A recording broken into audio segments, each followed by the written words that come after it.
podcast Asikin Brodi bersama aku Siti sebagai host hari ini.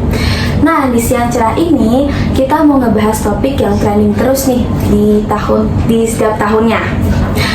Tapi sebelum itu aku nggak sendirian hari ini. Aku ada partner yang nemenin kita podcast hari ini. Siapa ya kira-kira temen aku? Nah, langsung aja kita panggil. Ini dia Dila dan Aska.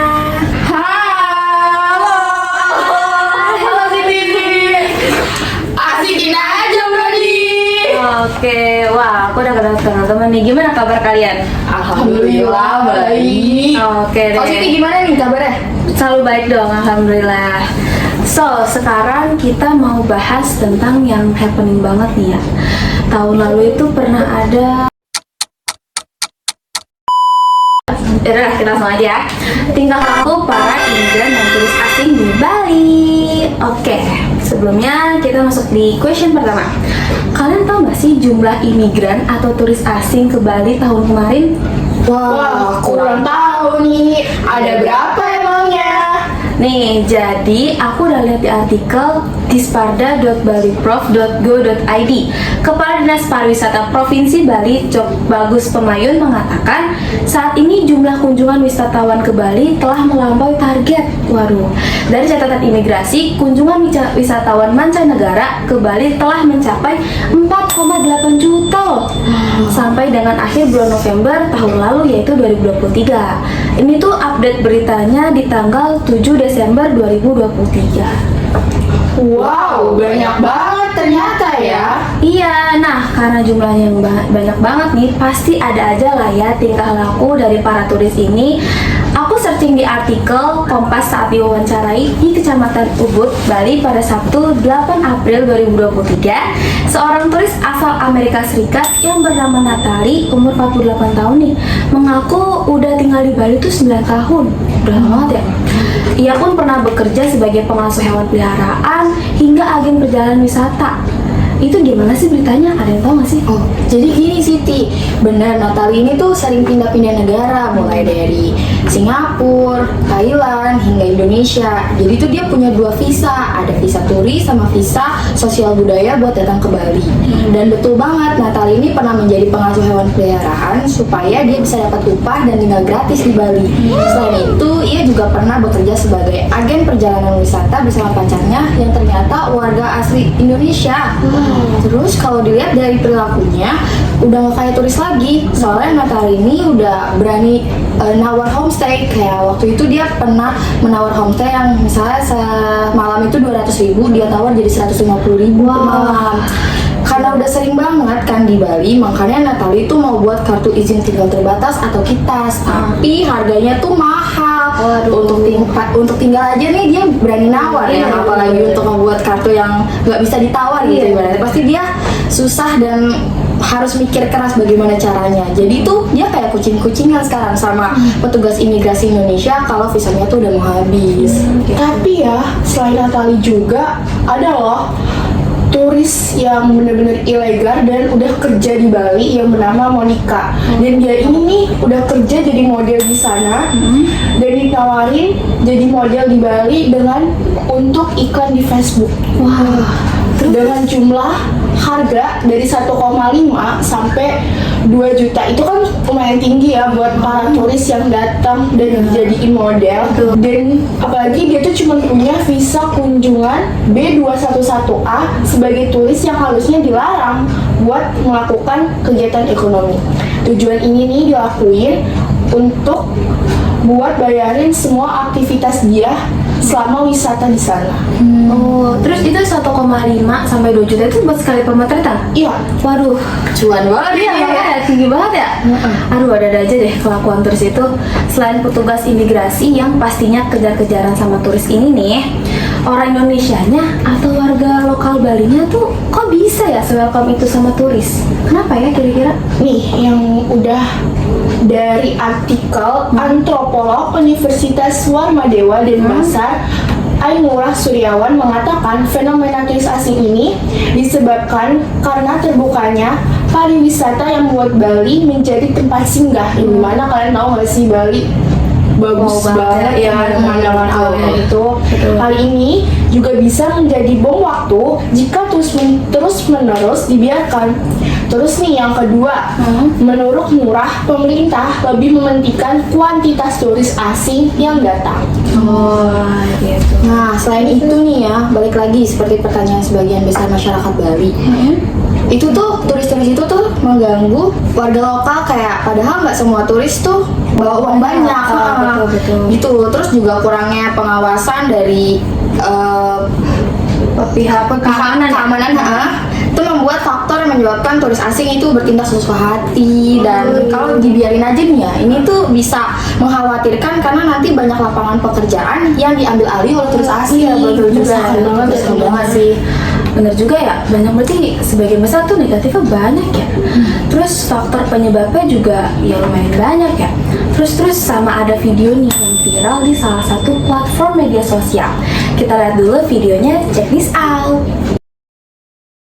Ways to die, so many dumb ways to die, dumb ways to die, so many dumb ways to die.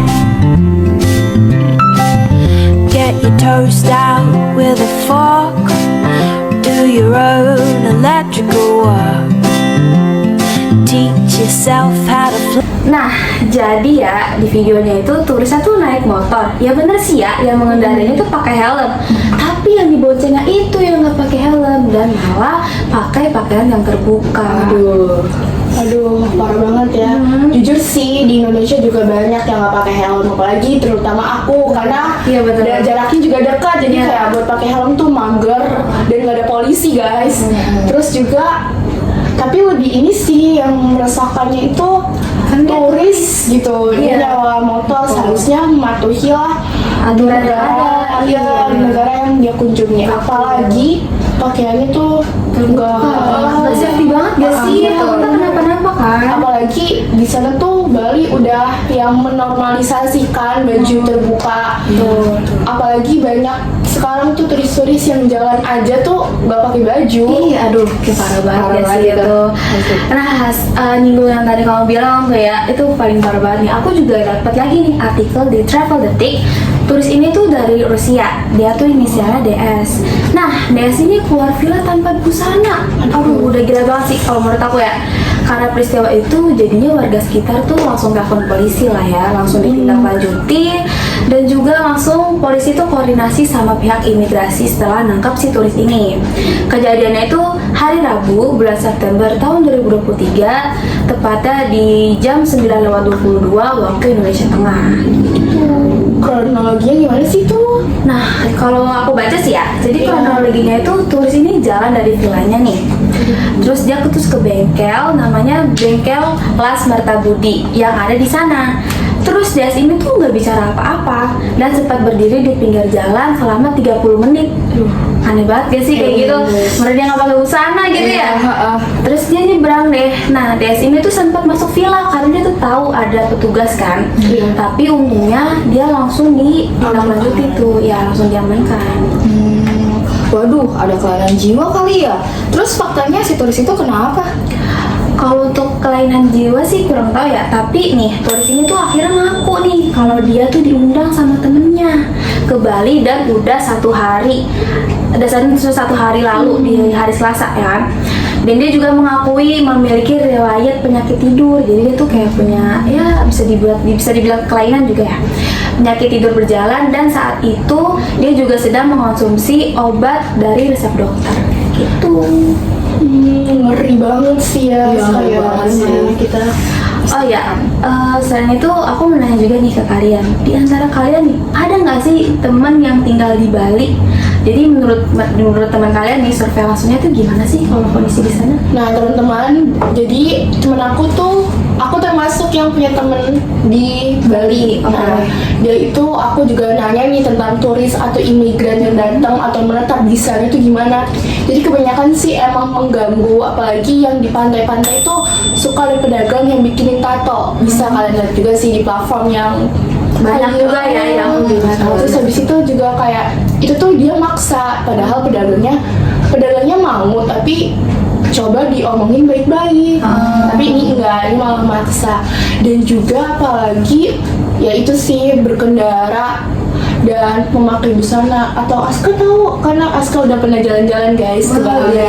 Kalau menurut pengalaman aku ya, waktu berlibur ke sana tuh para turis cukup membuat risih dan mengganggu ya. Kayak waktu aku ke pantai itu nggak banyak para turis-turis itu kayak mabok dan mereka ngelakuin hal-hal di luar nalar gitu loh, mulai dari guling-guling, terus lari-lari, teriak-teriak.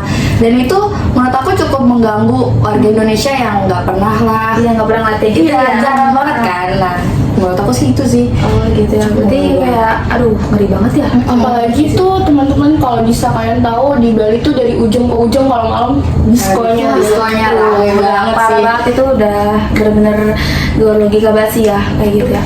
Terus kita kan bahasnya dampak negatif ya. Iya. Kayaknya di balik dampak negatif itu ada dampak positif. Nah, aku mau tanya nih, menurut kalian deh, dari opini kalian, dampak positif dan negatif itu apa sih? Kalau dari Dila gimana? Kalau dari aku ya, dari dampak positifnya itu mungkin dari pedagangnya nih jadi dapat masuk ekonomi yang lebih. Iya, betul. Terus abis itu turis-turis bisa melihat alam di Bali itu seindah apa. Nggak perlu loh kita jauh-jauh ke Jepang atau ke itu. Iya, betul. Di Indonesia juga ada.